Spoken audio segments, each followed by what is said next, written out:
representación, un cierto modelo, una cierta serie de expectativas, ciertas creencias sobre la realidad exterior. Y pensamos que así es. Podría describirme a mí mismo o a ustedes o una situación como si realmente fuera así.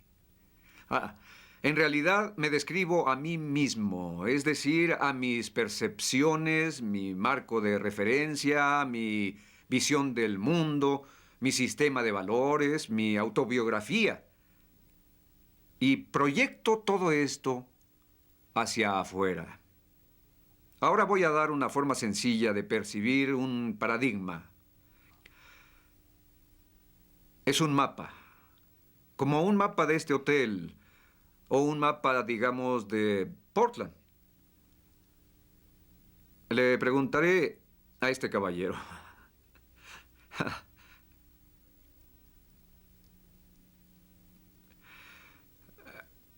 ¿Qué haría si viniera a Portland y no tuviera ninguna información del lugar y le dieran un mapa donde rentó el auto y fuera un mapa de Seattle, pero arriba dijera Portland? ¿Qué haría? Recuerde que usted no sabe nada. Nunca ha estado aquí ni tiene otra fuente de información. Pediría un poco más de información que la que está en el mapa. Tal vez me puedan ayudar. ¿Y qué tal si le contestaran, lo siento, es todo lo que tengo, es tarde ya, buena suerte, aquí está la llave de su auto, está cruzando la calle en el número 14, y si sigue este mapa podrá encontrar el hotel al que quiere ir? Supongamos que llama a un amigo que tiene aquí por teléfono y él sabe que usted tiene ese mapa y le dice... ¿Cuál es su nombre? Carlos. Carlos, haz un esfuerzo, estás cansado. Aumenta la velocidad del auto. ¿Qué va a pasar? Además de perderme, voy a chocar. Lo vuelve a llamar en estado de una total desesperación y le dice, nunca he estado tan confundido y perdido en mi vida. Estoy siguiendo bien el mapa. Dupliqué mi velocidad y me perdí 2 veces. Él siente su desaliento. Usted está deprimido y a punto de darse por vencido. Y entonces él le dice, piensa positivamente.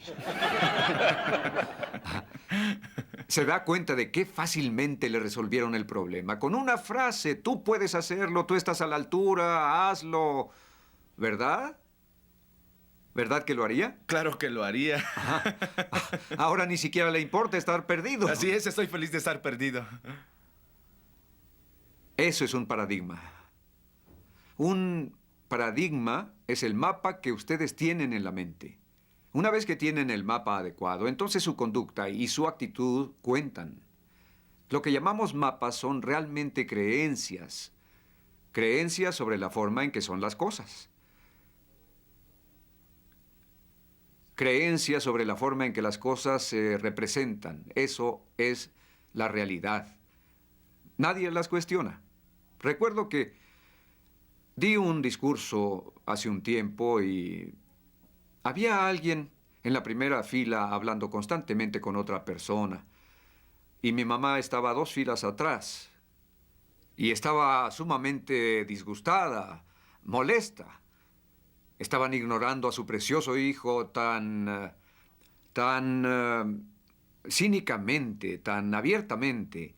Hablaba constantemente, desde el mismo principio hasta el final de mi discurso. La persona hablaba y hablaba. Eso la desconcertó totalmente de lo que yo decía y sintió ganas de darle un bolsazo, por lo menos. Por fin se levantó y fue a hablar con el organizador de la conferencia. Le dijo, ¿vio eso? ¿Vio lo que está pasando? ¿Puede creer que en la primera fila esa persona... Ah, le explicó, es que es coreana y es su traductora.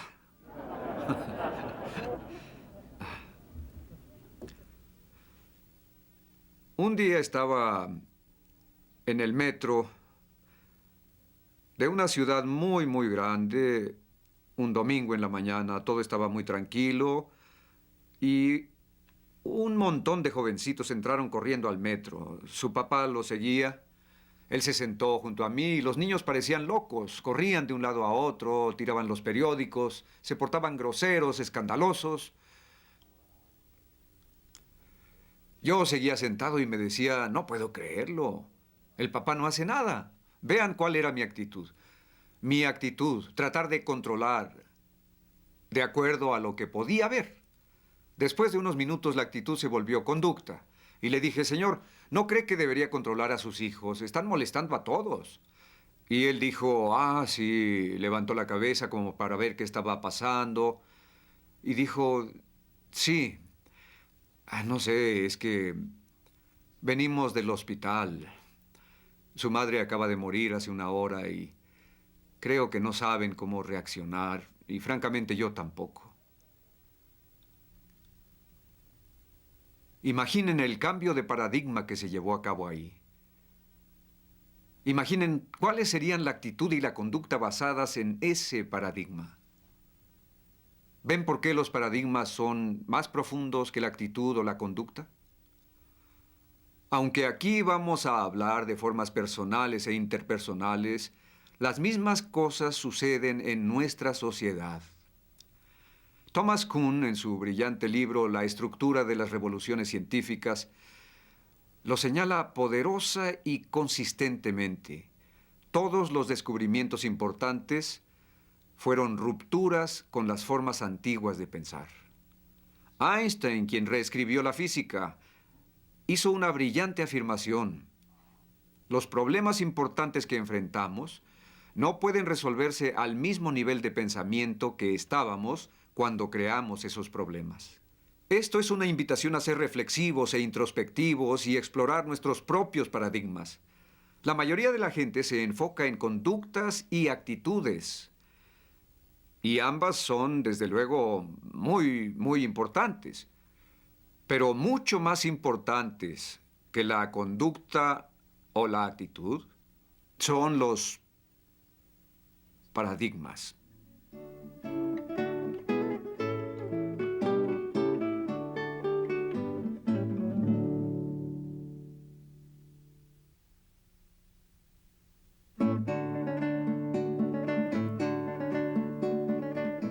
Parte I.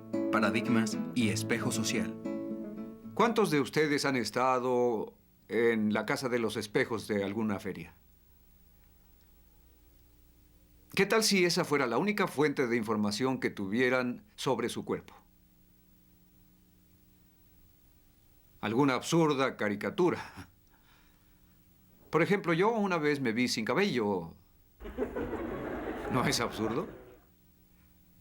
La mayoría de los mapas de la gente son una función del espejo social. Viven fuera del espejo social y de su memoria. Una mamá me dijo el otro día, no puedo entender a mi hija.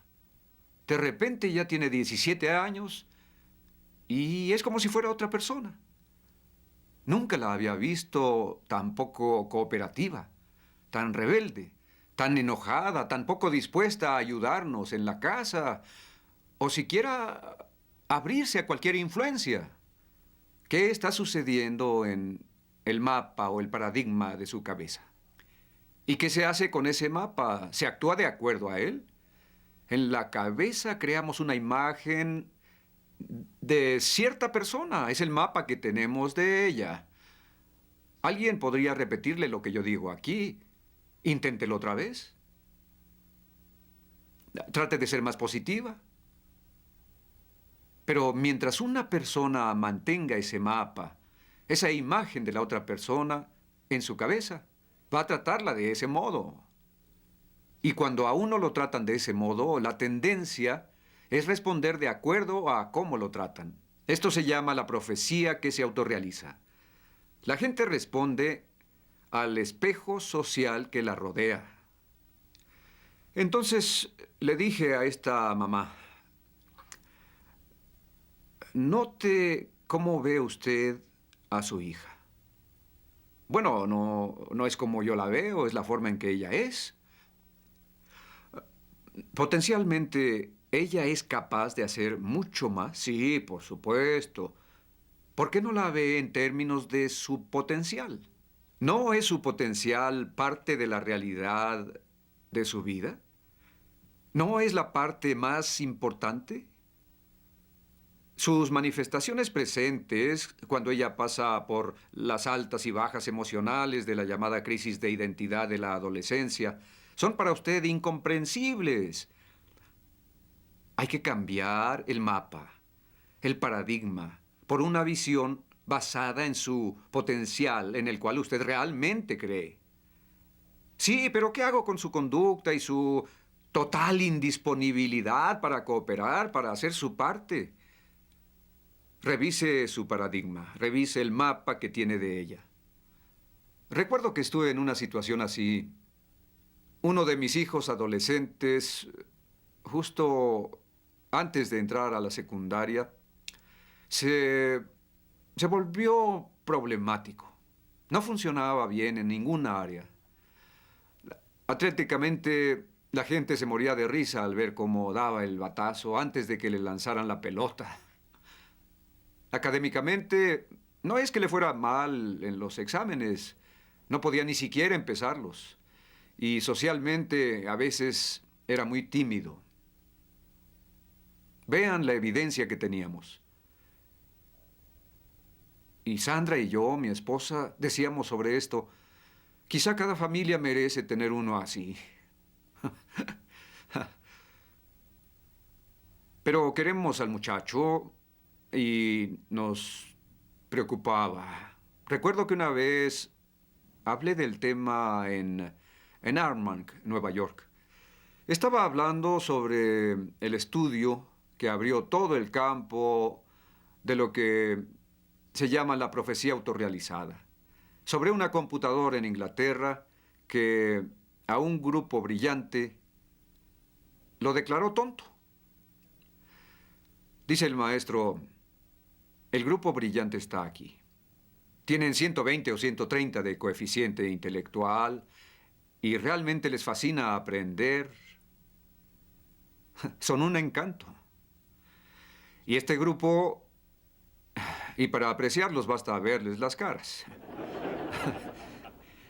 Este grupo también es encantador, pero no tienen la misma capacidad y es algo que hay que admitir. Adviertan lo que está pasando. El maestro está describiendo una realidad, ¿de acuerdo? Las cosas son así. Y los niños lo aceptan. Y actúan así durante un periodo de varios meses. En otras palabras, eso se vuelve su visión, su paradigma. Pero ¿saben qué? Varios meses después, se descubre que hubo un error en la computadora y los dos grupos fueron mal catalogados. Inmediatamente los examinaron, sin decir nada a nadie, y este grupo subió 18 puntos. Y este otro grupo bajó 14 puntos. La profecía que se autorrealiza. Nuestros mapas y paradigmas de nosotros mismos son en mucho una función del espejo social, una reversión basada en expectativas, paradigmas, representaciones mentales, mapas sostenidos por otras personas. Esa es la significación de los paradigmas. Y noten cómo la conducta y la actitud fluyen de cómo uno ve. Como iba diciendo, mientras yo estaba enseñando lo mismo que les enseño a ustedes ahora, en realidad estaba pensando en mi hijo. ¿Es posible que el problema sea mi paradigma? Que el problema sea yo y no mi hijo. Hablé con mi esposa cuando regresé de ese viaje y le dije, me pregunto si con el espejo social que manejamos no estamos contribuyendo bastante a los problemas y dificultades del chico, a sus carencias e inseguridades.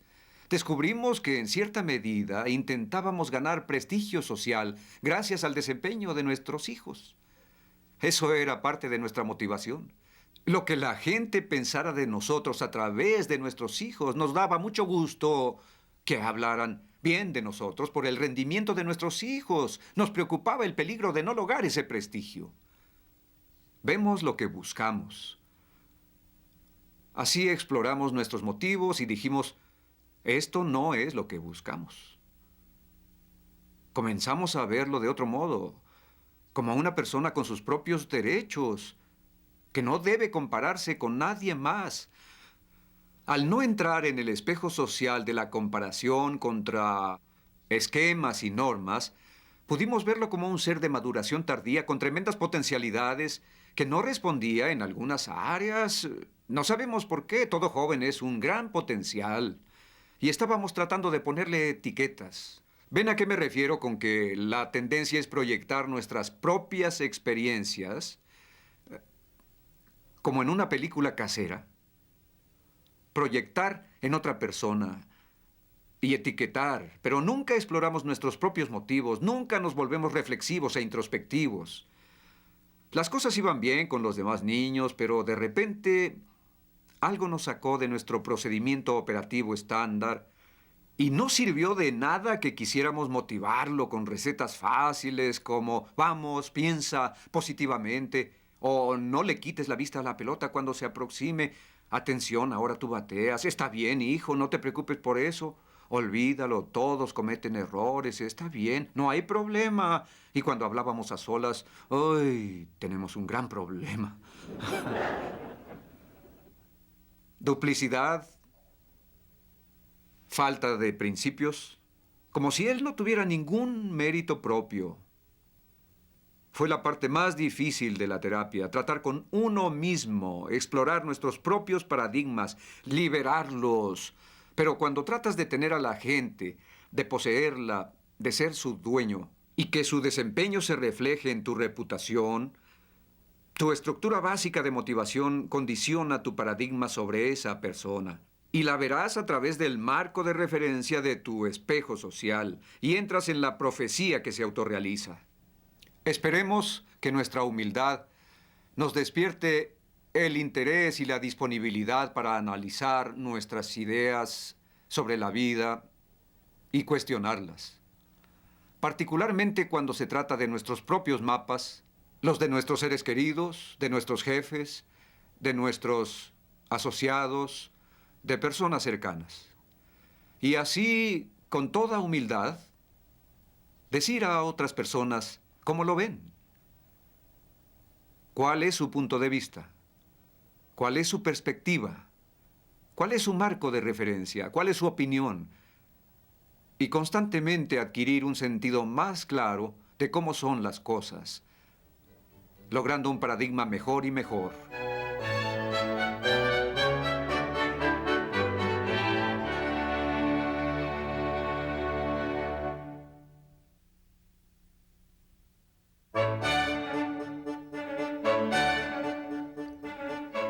Parte J. Efectividad.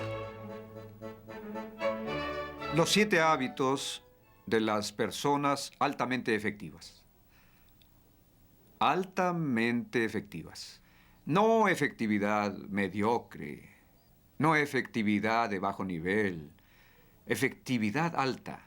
Grandes montos de efectividad. ¿Qué queremos decir con efectividad? ¿Qué es efectividad?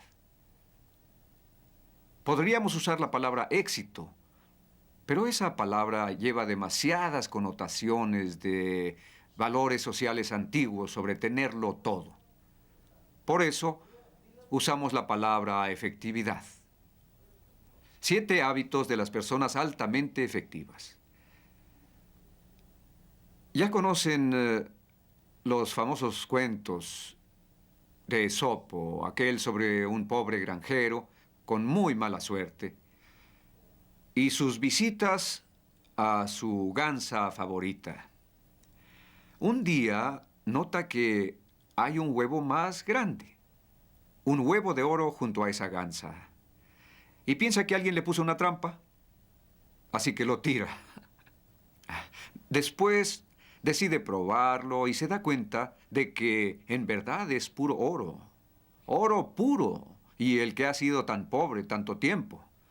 Al siguiente día, otro huevo. Y al siguiente, otro. Cada día hay otro huevo de oro. Se vuelve millonario, fabulosamente millonario. Pero también se vuelve muy impaciente y avaro. Los quiere todos. Ahora los quiere todos.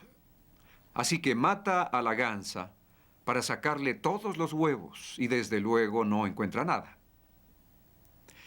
Creo que en esta fábula está la esencia de la definición de efectividad.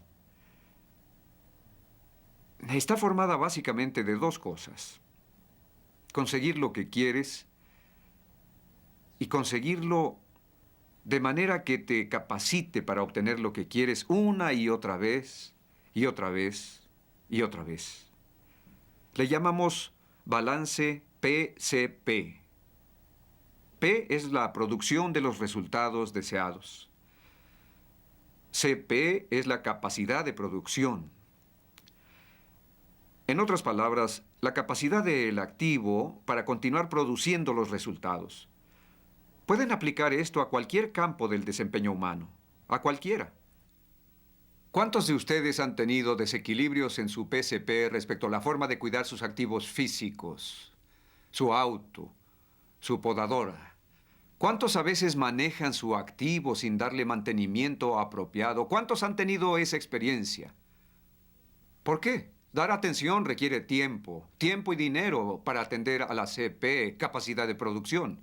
La gente que está acelerada y que tiene que conseguir lo que quiere ahora mismo simplemente maneja una máquina o un auto sin pensar en su mantenimiento, ninguna atención a CP. Eventualmente ya no hay más huevos de oro. La gansa muere. Voy a preguntarles qué harían si estuvieran en la siguiente situación en una empresa. Están a cargo de esta máquina. La máquina está produciendo bien y quieren impresionar a la dirección con su volumen de producción. Hay posibilidades reales de ascensos. Así que en realidad solo les interesa la producción a corto plazo. ¿Qué harían con esa máquina? A toda su capacidad. Tiempo completo. No CP, no mantenimiento. ¿Por qué? Es tiempo muerto. Son costos. Mantenerla funcionando constantemente son más y más y más huevos de oro. Ahora que los ascendieron, porque en la empresa hay gran movilidad, la organización continúa su crecimiento. Y entra en escena el siguiente supervisor de la máquina. Para entonces, la máquina está descompuesta porque no se atendió su CP. Entonces él tiene que hacer trabajo de CP, mantenimiento, reparaciones. Sus costos se van así y su producción así. Mis costos, en cambio, fueron así y mi producción así. Yo escribí en tinta negra y él en roja. ¿Y qué diremos sobre mi sucesor? Que lo Que lo despidieron. Sí, es un inepto. De veras. Mientras usted estuvo ahí, hubo éxito. Y en cuanto se fue, un fracaso. ¿Y qué pasa con sus cuerpos? ¿Eh? ¿Cuántos de ustedes tienen una práctica regular de ejercicio sistemático? ¿Cuántos saben que deberían tenerla? Díganme, ¿qué va a suceder? ¿El sistema inmunológico se debilitará? ¿Se hará vulnerable a todo tipo de enfermedades? Y con la mente, con el desarrollo de la mente, aprendizaje constante, pueden volverse obsoletos muy rápido si no pagan el precio de mantenerse actualizados en su campo. Y al menos en algún conocimiento conceptual de cómo se relaciona el suyo con otros campos. ¿Ven por qué la efectividad con uno mismo, con el cuerpo, la mente y el espíritu es un balance PCP? Con cualquier activo físico, incluso financiero. ¿Cuántos han ido por la gansa de los huevos de oro alguna vez en su vida? cuando empezaron a gastar el capital en vez de los intereses. ¿Cuántos lo han hecho? Siempre es la ambición que ciega y lleva a echar mano del capital, de los fondos, de la inversión, en vez de vivir de los intereses, y así tener más de lo que se tiene y tenerlo ahora. La sola idea de negarse algo o de subordinarlo, de la disciplina que se requiere para ahorrar antes de gastar, en vez de gastar y luego verse forzado a ahorrar. Y esa puede ser la base para otros problemas de interacción humana o problemas con parientes o en cualquier área sensible. Ahí es cuando empiezan a darse cuenta de que la gansa murió o está muriendo, está enferma. Lo mismo sucede en el matrimonio. Pueden tener una situación como la que vi con un joven presidente de una organización y su familia. Una persona muy exitosa. Pasó de nada a valer cientos de millones de dólares, pero su relación familiar estaba en bancarrota. Y la pregunta es, ¿realmente era exitosa esta persona? Para usar nuestro lenguaje, ¿efectiva? Desde el punto de vista de negocios, tal vez sí. Pero en un sentido global, en términos de un balance en el hecho de muerte, yo diría que no. La CP, la capacidad de producción, se descuidó en el matrimonio y la familia. ¿Ven por qué la efectividad en casa es un balance PCP?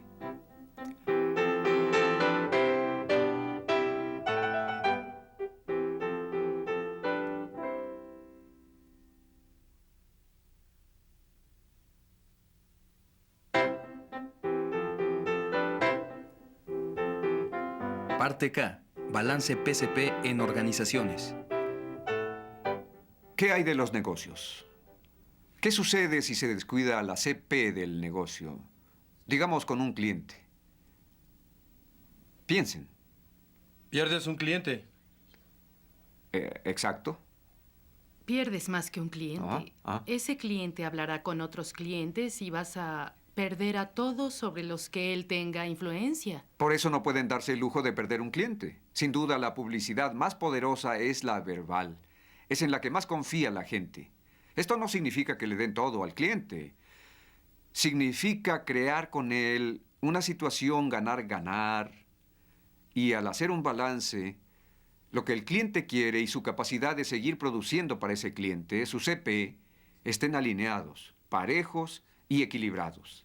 Recuerdo un restaurante de sopa de almejas tan popular que uno apenas podía acercarse al lugar a la hora de la comida. La gente no solo comía ahí, compraban para llevar a casa, para la cena. Era excelente y muy popular. Llegó una nueva gerencia y nadie supo del cambio. Se mantuvo el mismo nombre y todo lo demás, pero empezaron a hacer la sopa más aguada. Ahora bien, ¿qué creen que pasó después de un mes? El éxito fue desapareciendo. ¿Por qué? Ahorraban costos. Ahorraban en la cantidad de almejas que usaban en la sopa. Pero poco a poco liquidaron la lealtad de sus clientes. Poco a poco. La liquidaron y murió la gansa de los huevos de oro. Trataron de recobrarla, pero para entonces ya se sentía engañado todo el público. Muchos no volvieron jamás, ya no confiaban en ellos. Ni siquiera creían que fuera la misma sopa de almeja de antes. Se sentían defraudados. Es tan frecuente el caso de organizaciones que pueden liquidar los recursos humanos con prácticas enfocadas en los resultados inmediatos, en la producción de resultados inmediatos, pero que descuidan la capacidad de producción. ¿Qué pasa con el empleado que sirve al cliente? ¿Cómo se puede descuidar la CP con él? Negando capacitación, cortando publicidad institucional, recortando investigación y desarrollo u otras formas de desarrollo. Lo que digo es que se puede doblar o cuadruplicar las utilidades de cualquier organización recortando su CP. Y por un trimestre o por dos, ¿cómo se va a ver? Viendo a los huevos de oro para recogerlos en abundancia. Siempre traten a su gente exactamente como quieren que ellos traten a sus mejores clientes. Y lo harán. En la mayoría de los casos lo harán. Es un principio fundamental de CP en los negocios. Enfóquense en cada pieza clave y pregúntense, ¿nuestra relación con cada pieza clave es capaz de sostener la capacidad para producir lo que queremos de ella, ya sea un proveedor, la comunidad, el medio ambiente, los distribuidores, intermediarios, así como los clientes clave, los propietarios y los empleados? Tienen que hacerse esa pregunta. Sin duda, el balance PCP exige luchar por aumentar el bienestar económico y la calidad de vida de todas las piezas clave. Descuiden una pieza clave y tendrán un efecto dominó negativo con el resto. Por eso el balance PCP es tan fundamental.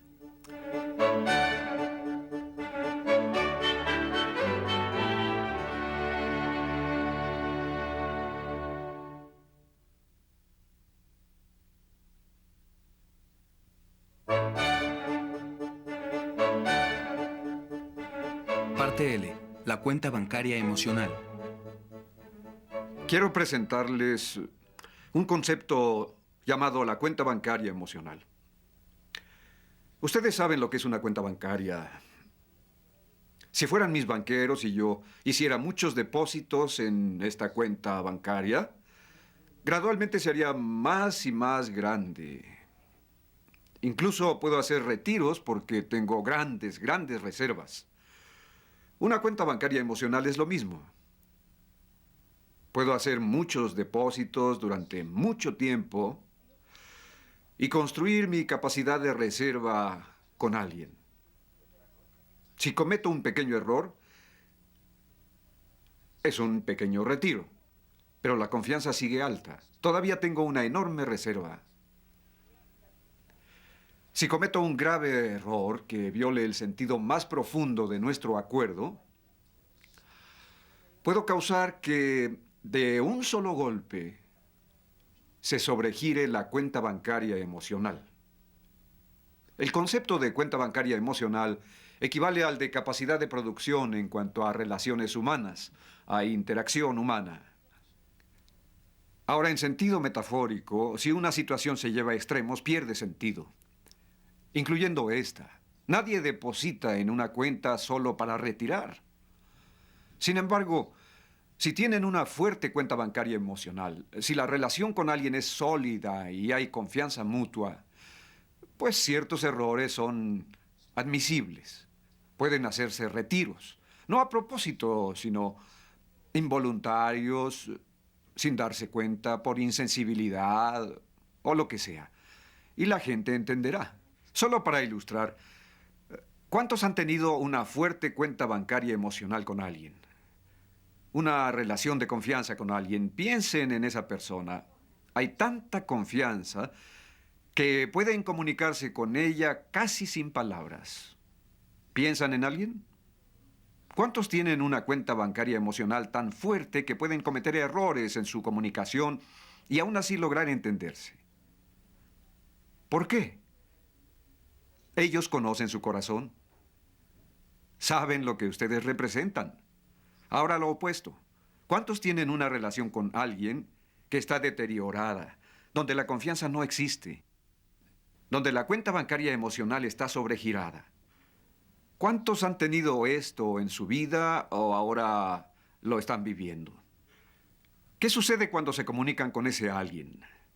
¿Qué sucede cuando intentan de nuevo ser muy claros? No funciona. Siempre se buscan sentidos ocultos o se lee entre líneas. ¿Qué me quiere decir realmente? Y si cometen un pequeño error, ¡uy, Dios! La cosa puede salirse de toda proporción. Es como si explotara una bomba. Alguna pequeña debilidad es interpretada como toda una agresión premeditada. Lo que originalmente era un simple malentendido se agrava hasta convertirse en una ruptura total de la comunicación. Algunas personas le llaman conflictos de personalidad. Un día llevaba a cabo un seminario en la costa de Oregon. El clima era perfecto y decidimos hacerlas juntas en el jardín. La gente quería estar inmersa en la naturaleza. Eran días hermosos, cálidos. Un hombre se me acercó y me dijo, Dios mío, si pudiera disfrutar de esto, pero no puedo. ¿Cuál es el problema? Pues, no sé, mi esposa se la pasa interrogándome todo el día. Es increíble. No confía en mí. Constantemente... Bueno, tú sabes, examina cada parte de mi vida. ¿Dónde estuviste? ¿Qué hiciste? ¿Con quién fuiste? ¿Qué hiciste en la noche? ¿Con quién cenaste? ¿A quién puedo llamar para verificar lo que me dices? Luego hablamos un poco y él dijo, claro que tiene razón para tanta desconfianza. Cuando la conocí, yo estaba en un viaje como este y estaba casado con mi primera mujer. Recuerdo que le dije, no puedes evadirte de los problemas que tú mismo creaste. No hay atajos, no hay remedios rápidos. La ley de la cosecha gobierna.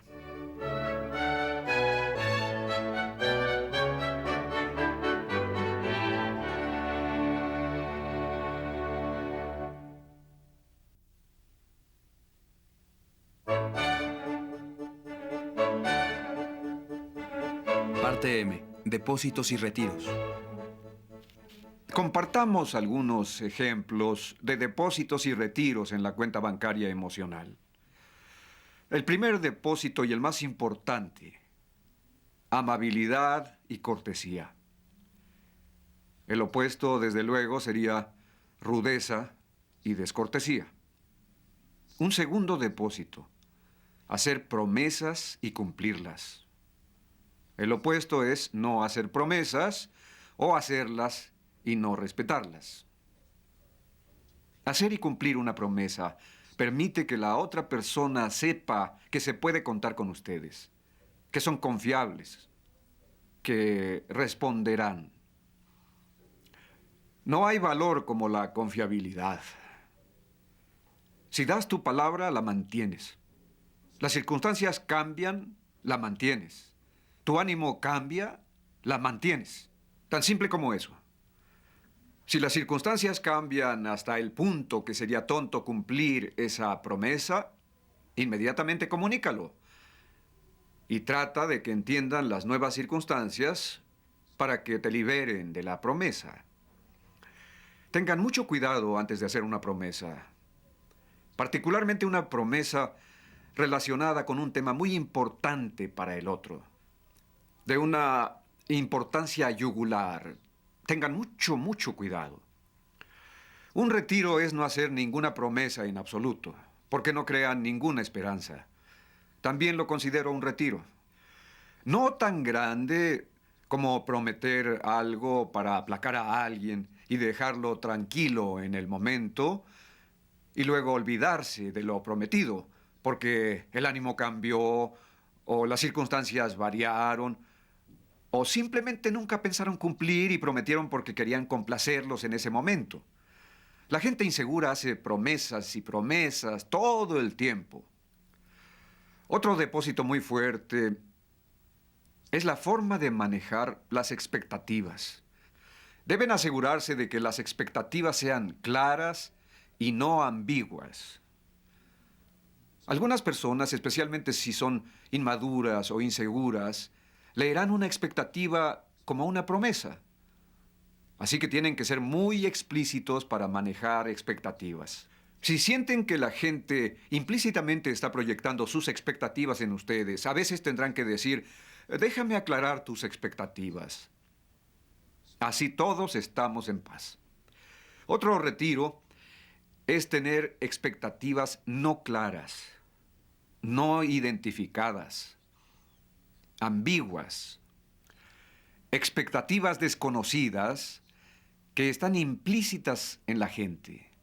Nuestras frustraciones son producto de nuestras expectativas y controlamos nuestras expectativas. Por lo tanto, indirectamente controlamos nuestra frustración o satisfacción. Otro depósito sumamente importante es la tendencia que muchos tenemos a convertirnos en jueces. Yo llamo a este depósito lealtad al ausente. El retiro, desde luego, sería la deslealtad y la duplicidad. Siempre sean fieles a los que no están presentes. Hablen de ellos como si estuvieran presentes. Si critican, el espíritu debe ser de crítica constructiva, de comprensión, de ayuda. Al momento en que tú y yo comencemos a hablar mal del supervisor, ¿qué crees que voy a hacer cuando haya una grieta en nuestra relación? ¿Qué voy a hacer? ¿Qué creen que voy a hacer? Si hay una grieta en nuestra relación y voy a hablar con él sobre ti, ¿qué es lo que voy a hacer? Lo mismo. Exacto, lo mismo que tú y yo hicimos con él. Y él se dará cuenta de que no tengo principios. Lo sabrá. Conoce mi tendencia.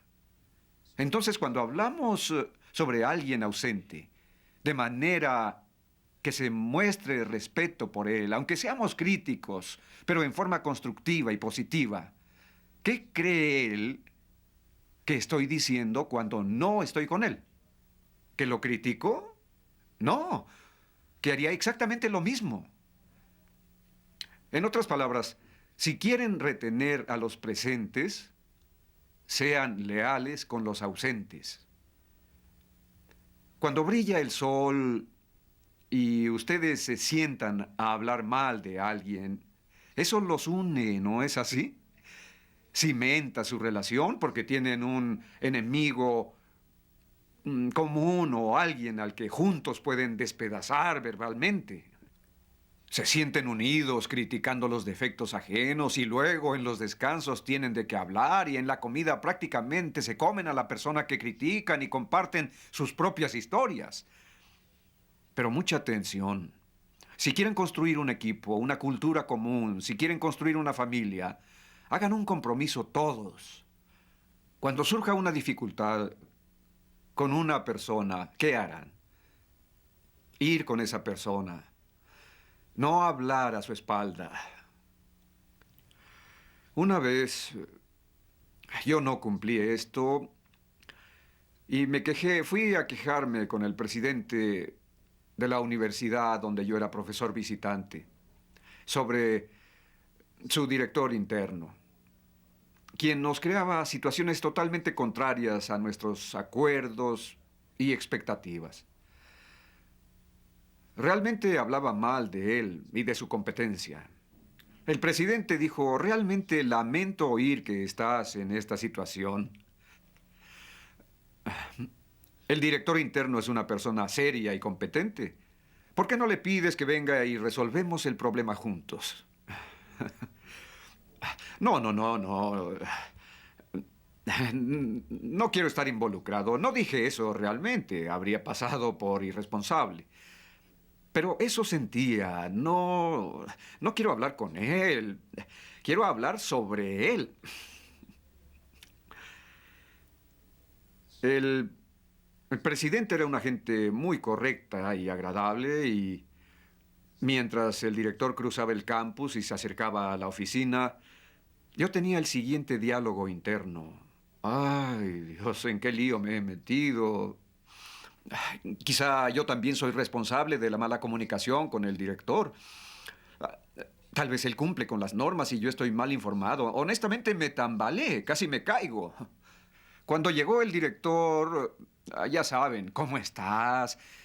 Encantado de verte. El presidente podía sentir mi duplicidad. 10 minutos antes, qué incompetencia, no hace las cosas respetando acuerdos y normas y ahora encantado.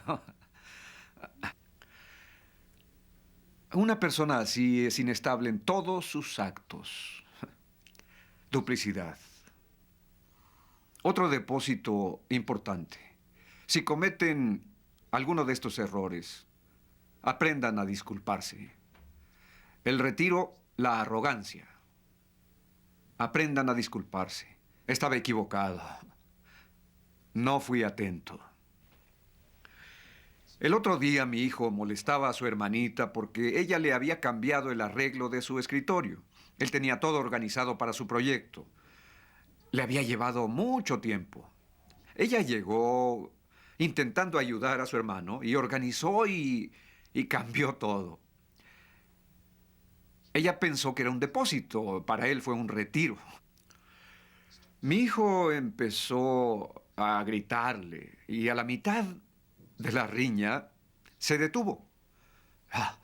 No puedo hacerte culpable de mis frustraciones. Lo siento. Sé que tu intención fue buena. Vi eso y pensé, se requiere presencia, verdadera madurez, respeto y mucha seguridad personal para que en medio de su ira pueda tomar de nuevo el control. La capacidad de disculparse, de olvidar y perdonar, de dejar atrás el resentimiento. Esta es una de las actitudes más liberadoras posibles y además un enorme depósito en la otra persona.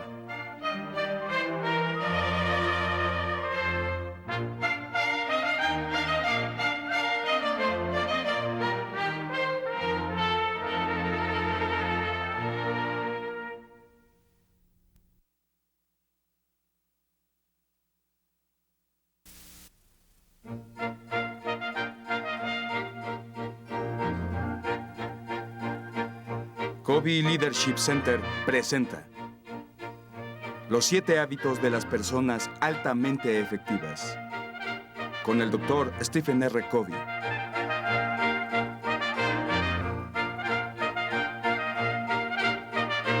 Hábito 1. Ser proactivo.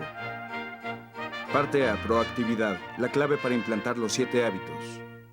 Ahora veremos el hábito fundacional, el hábito 1. Ser proactivo. ¿Por qué fundacional? Porque todos los demás hábitos fluyen de él. Si el hábito 1 está presente, se pueden cultivar los otros 6. Si no está presente, no se pueden cultivar los otros 6. Hábito 1. Ser proactivo. Significa básicamente que su vida es producto de sus valores, no de sus sentimientos. Que su vida o la de su organización es producto de sus decisiones y no de las condiciones. Lo opuesto a ser proactivo es ser reactivo, que básicamente significa que su vida es función de sus sentimientos, sus ánimos, sus impulsos, del trato de los demás. El principio básico del hábito 1, ser proactivo, es asumir responsabilidades. El concepto es, usted y yo tenemos la capacidad de elegir nuestra respuesta.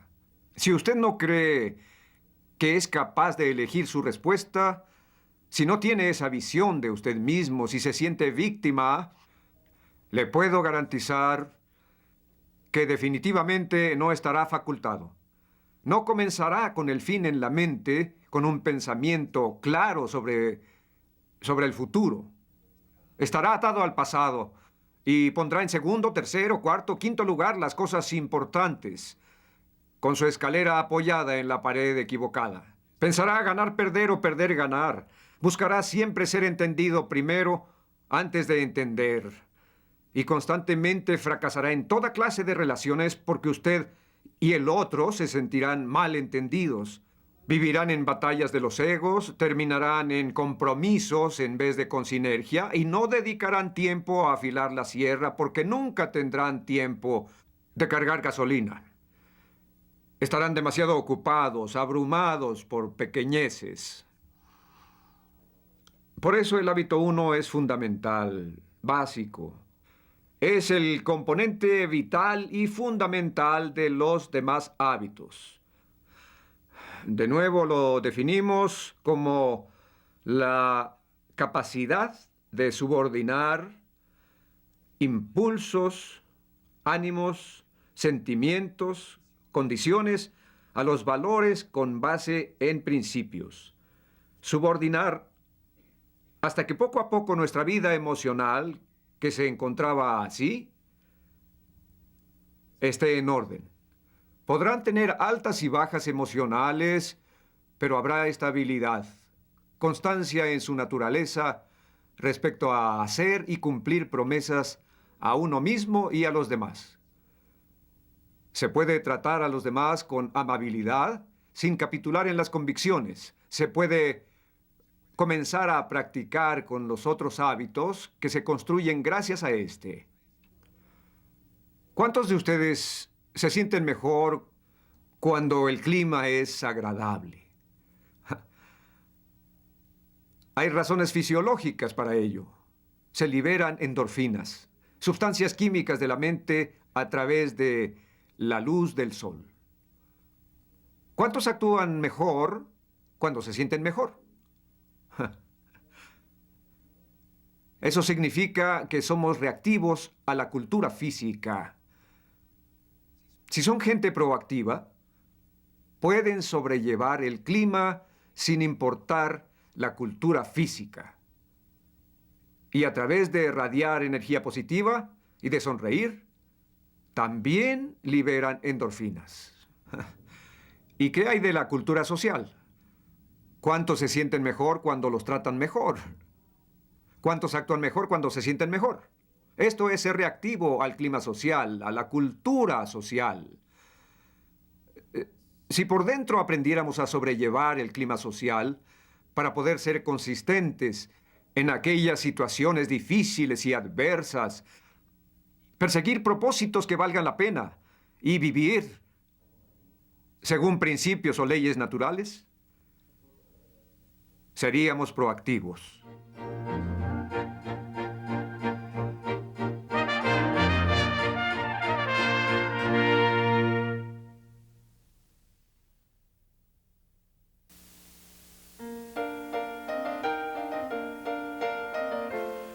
Parte B. Proactividad y reactividad. A diario se nos pone a prueba de múltiples formas en problemas sencillos. Y si somos proactivos, en ese momento gradualmente desarrollamos una capacidad extraordinaria para manejar disgustos y decepciones importantes. Pero muchas veces entendemos la energía obvia de la proactividad solo si vemos conflictos espectaculares o dramas brutales. Por ejemplo, Viktor Frankl, el psiquiatra austriaco, prisionero en los campos de concentración nazis por ser judío, experimentó indignidades y torturas increíbles. Había sido formado en la tradición freudiana, en la que básicamente uno es producto de su niñez. Trabajó sobre esa suposición, ese paradigma. Pero mientras estaba en los campos, comenzó a observar cosas muy interesantes. En las mismas circunstancias, algunas personas eran animales, mientras otros eran santos. Él mismo experimentó cosas terribles. Algunos de sus seres queridos fueron muertos en cámaras de gas o quemados vivos. Y él esperaba ese mismo destino, pero por alguna razón lo conservaron vivo con propósitos experimentales. Un día lo desnudaron, lo pusieron bajo una luz blanca y comenzaron a realizar en su cuerpo crueles experimentos de esterilización. Y ahí descubrió lo que llamó la última libertad humana. El poder de elegir mi respuesta ante cualquier condición, ante cualquier cosa que me suceda. Le llamó la última libertad humana. Y cultivó esta íntima respuesta hasta el momento en que, en su imaginación, se vio enseñando a sus estudiantes en Austria, después de ser liberado del campo, todas las experiencias que estaba teniendo, las reflexiones, el aprendizaje que estaba adquiriendo, y llegó a postular que el más alto valor humano es el poder de elegir una actitud en situaciones sobre las cuales no se tiene control. Esa era la última libertad humana. Si quieren otra evidencia de esto, ¿cuántos de ustedes han visto a un ser querido, a un amigo entrañable, a un miembro de su familia, pasar por una enfermedad terminal con una actitud magnífica? ¿Cuántos han experimentado eso? Vean las manos, vean el número. ¿Cuántos estuvieron profundamente inspirados por ese modelo? Las mismas manos. Yo lo viví con mi hermana Marilyn, quien acaba de morir. La noche anterior a su muerte me dijo: mi único deseo es enseñar a mis hijos y a mis nietos cómo morir con dignidad y con el deseo de contribuir y vivir la vida noblemente y con base en principios. El cáncer en sus pulmones era como un árbol que le crecía por dentro, pero su objetivo durante los meses o aún los años anteriores fue el de enseñar algo.